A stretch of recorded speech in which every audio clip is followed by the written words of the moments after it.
Hello everyone, in this video we will continue our lesson in the kingdom of fools. This is third video of this lesson, so let's start the reading. The goldsmith named the merchant. अब last time क्या हुआ था कि accusation किसके ऊपर आया था? Goldsmith, सुनार के ऊपर। अब सुनार से पूछा गया, राजा ने पूछा कि उस व्यापारी का नाम बताओ जिसने ज्वेलरी बनानी दी थी। तो गोल्डस्मिथ ने उस मर्चेंट का नाम बता दिया। And he was none other than the original owner of the house whose wall had fallen. अब जिस घर की दीवार गिरी थी उस घर का मालिक ही वो मर्चेंट निकला, अमीर व्यापारी जिसने ज्वेलरी बनानी गोल्डस्मिथ को दी थी। Now justice had come full circle. अब एक सर्कल बन गया है पूरा जस्टिस का। कहाँ से चली थी स्टोरी? उस रिच मर्चेंट से चली थी जिसके घर की दीवार गिर गई थी। फिर वहां से घूमकर वापस ही रिच मर्चेंट के पास आ गए। तो ये एक न्याय का पूरा सर्कल बन गया है। थॉट द किंग, राजा ने सोचा, बैक टू द मर्चेंट, की वापस कहाँ आ गए? मर्चेंट पर। When he was rudely summoned back to the court he arrived crying. अब उसको रूडली, बड़ी क्रूरता के साथ में वापस कोर्ट में बुलाया गया। समन्ड बताया था ना, कोर्ट का order. It wasn't me but my father who ordered the jewellery, he is dead, I am innocent. अब मर्चेंट ने क्या कहा कि ज्वेलरी ऑर्डर करने वाले मेरे पिता थे, ना कि मैं, वो मर चुके हैं, मैं निर्दोष हूँ। But the king consulted his ministers and ruled decisively.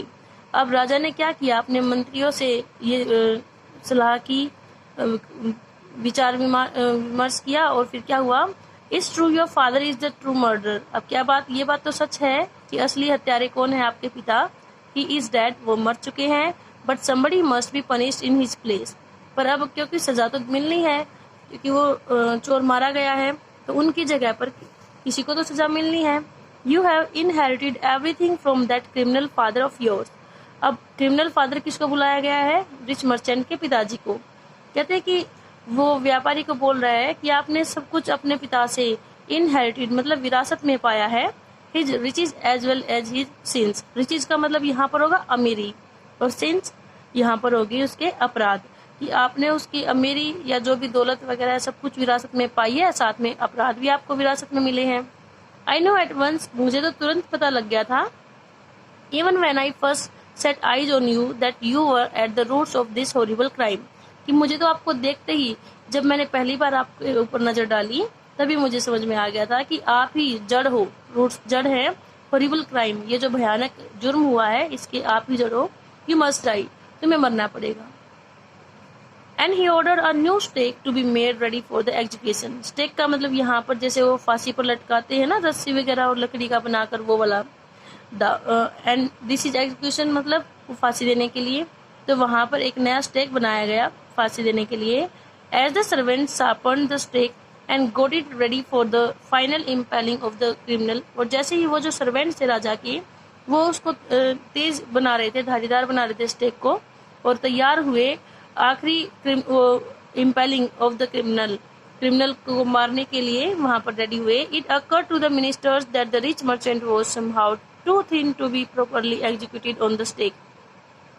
अब वहां उन मिनिस्टर्स को क्या पता लगा कि जो रिच मर्चेंट था वो बहुत ही पतला था, वहां उस स्टेक पर उसको फांसी दिए जाने के लिए, उसको वहां लटकाए जाने पर उसकी हत्या करने के लिए बहुत ही ज्यादा मोटा था। He appealed to the king's common sense. अब उसने किसको अपील की?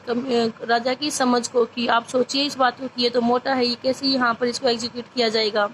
The king too worried about it. और राजा भी उस बात के लिए चिंतित हो गई कि भी ये मोटा है और स्टेक ये पतला है और स्टेक मोटे आदमी के लिए है, तो यहाँ कैसे एग्जीक्यूट किया जाएगा? What shall we do?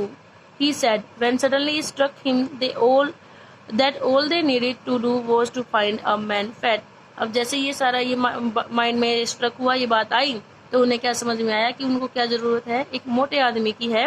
और कितना मोटा? Enough to fit the stake, कि उस तख्ते पर वहां पर उस एग्जीक्यूट करने के लिए काफी इतना मोटा हो। The servants were immediately sent all over the town looking for a man who would fit the stake. अब सर्वेंट्स को कहाँ भेज दिया गया? पूरे टाउन में भेज दिया गया। और क्या करने के लिए? लुकिंग फॉर का मतलब होता है खोज करना, एक ऐसा आदमी जो उस स्टेक पर फिट है उसकी। And their eyes fell on the disciple who had fattened himself for months on bananas and rice and wheat and ghee. और कहाँ किस पर नजरें पड़ी? उस शिष्य पर जो कई महीनों से वहां ये सारा सामान खाकर मोटा हो गया था। तो आपको याद आया गुरु ने विजडम के वर्ड्स क्या कहे थे कि यहाँ आपके साथ क्या होगा पता नहीं। तो यहाँ से वो डिसिपल नहीं गया था, गुरु चला गया था। तो यहाँ पर अब ये वापस चेला फंस गया है क्योंकि उसने अपने गुरु की बात मानी नहीं थी। What have I done wrong? I am innocent. I am सन्यासी, he cried. अब जब वो सर्वेंट्स उसे लेकर जा रहे हैं तो वो अपनी प्ली कर रहा है कि मैंने क्या गलत किया है, मैं तो निर्दोष हूँ, सन्यासी हूँ। That may be true, but it's the royal decree that we should find a man fat enough to fit the stake. अब कह रहे कि ये बात तो ठीक है कि आप सन्यासी हो, आप निर्दोष हो, ये सच हो सकती है, बट ये तो रॉयल डिक्री मतलब शाही ऑर्डर है कि हमें एक मोटा आदमी चाहिए क्या करने के लिए, स्टेक पर फिट हो जाए। They said and carried him to the place of execution, और वहाँ कहाँ ले आए, एग्जीक्यूशन की जगह पर उसे ले आते हैं। He remembered his wise guru's words, अब उसे अपने गुरु के जो विजडम के वर्ड्स हैं, बुद्धिमत्ता के वर्ड्स हैं, और वो याद आते हैं। This is a city of fools, अब गुरु ने क्या कहा था कि ये जो शहर है ये मूर्खों का है। You don't know what they will do next, आप नहीं बता सकते कि वो आपके साथ आगे क्या करेंगे। तो ये बातें गुरु की उसे याद आती हैं। While he was waiting for death, he prayed to his guru in his heart, asking him to hear his cry whenever he was. अब जब वो डेथ के लिए वेट कर ही रहा था तो उसने अपने मन में अपने गुरु के लिए प्रार्थना की और उसे क्या कहा कि उसकी चीख को सुने, जहाँ भी वो है उसकी क्राइंग, उसके रोने को सुने वो। द गुरु सा everything in a vision, vision क्या होती है, जो दृष्टि होती है ना, अंतरी दृष्टि या दूरदृष्टि, वो वाली। तो गुरु ने ये सब कुछ देख लिया है। ही हैड मैजिक पावर, क्योंकि उस गुरु के पास मैजिक पावर्स थी। ही कुड सी फार, दूर तक देख सकते थे वो गुरु। And he could see the future as he could see the present and the past, और जैसे वो प्रेजेंट और पास्ट को गुरु देख सकते थे ऐसे ही वो फ्यूचर को भी देख सकते थे। He arrived at once to save his disciple, अब जो गुरु हैं वो एकदम से पहुंच जाते हैं अपने शिष्य को बचाने के लिए। Who had got himself into such a scrape through love of food, अब जिसने अपने आप को फंसा लिया था खाने के लोभ में, खाने के प्यार में, अपने आप को इतनी बड़ी प्रॉब्लम में फंसा लिया था। तो वहां गुरु आ जाते हैं अपने शिष्य को बचाने के लिए। As soon as he arrived he scolded the disciple and told him something in a whisper, और जैसे ही वो वहां आते हैं पहले तो वो अपने शिष्य को डांटते हैं, स्कोल्डेड मीन्स डांटना, फिर उन्हें विस्पर एक फुसफुसाहट में, जैसे कान में धीरे से बात बोलते हैं ना वैसे कुछ बताते हैं। Then he went to the king and addressed him, और फिर राजा के पास जाते हैं, उसे संबोधित, एड्रेस्ड का मतलब यहाँ पर किसी को संबोधित करना, पुकारना। क्या कहते हैं, O wisest of kings who is greater, the guru और द डिसिपल, कहते हैं कि राजाओं में सबसे बुद्धिमान राजा, आप मुझे बताएं कि बड़ा कौन है, गुरु है या डिसिपल है। Of course the guru, no doubt about it, why do you ask, अब राजा पूछ रहे हैं कि हाँ बेशक गुरु ही है सबसे बड़े, बट इसमें तो कोई शक नहीं है, पर आप क्यों पूछ रहे हैं ये।